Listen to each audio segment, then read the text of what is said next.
Hello అందరికీ. ఇవాళ ఒక ఇన్స్టెంట్ రెసిపీ అండ్ దట్టు హెల్తీగా ఉండే రెసిపీ అయితే ఒకటి చూపించేస్తాను. యాక్చువల్లీ మీరు ఎప్పుడైనా పిండి నానబెట్టడం మర్చిపోయినా, లేకపోతే అప్పటికప్పుడు ఏమన్నా తినాలనిపించినా, లేదంటే ఇంకా బ్రేక్ఫాస్ట్కి ఏం చేయాలో అర్థం కాక కొత్తగా ఏమైనా చేసుకోవాలన్నా ఇది చేసుకోవచ్చు. ఇదైతే ఫస్ట్ ఓట్స్ 1 కప్పు అండ్ నేను ఇక్కడ అటుకులు, అది కూడా ఏంటంటే వీట్ పోహా ఉంటాయి కదా, గోధుమ అటుకులు, అవి తీసుకుంటున్నాను. ఇవి 2 కప్స్, రోల్డ్ ఓట్స్ 2 కప్స్, ఇంకా పోహా 2 కప్స్ తీసుకున్నాను.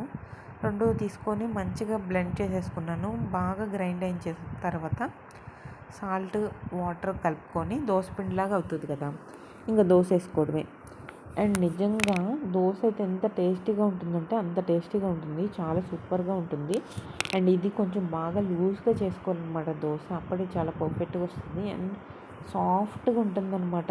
స్పంజీగా ఉంటుంది దోశ అయితే, చాలా బాగుంటుంది. పిల్లలకి కూడా బాగా నచ్చుతుంది అనమాట.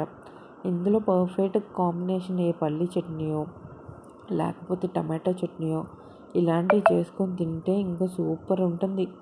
ఇంకా నా దోశ చూసి భయపడమాకండి, ఫస్ట్ దోశ ఎలాగైనా సరే చెడిపోతుంది కదా, అట్లాగే. అండ్ నేను కెమెరా పెట్టి దోశ వేయంగానే అసలు నా దోశ అయితే మంచిగానే రాదు.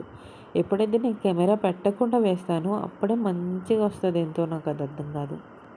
ఏదేమైనా సరే ఈ ఓట్స్ దోశ మాత్రం మంచిగా లో క్యాలరీ ఫుడ్తో అండ్ ఇంకా హై ఇన్ ప్రోటీన్తో చాలా బాగుంటుంది.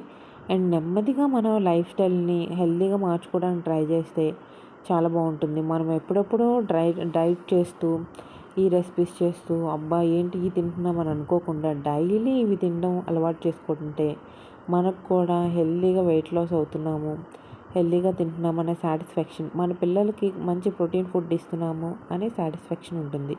వీడియో నచ్చితే లైక్, సబ్స్క్రైబ్.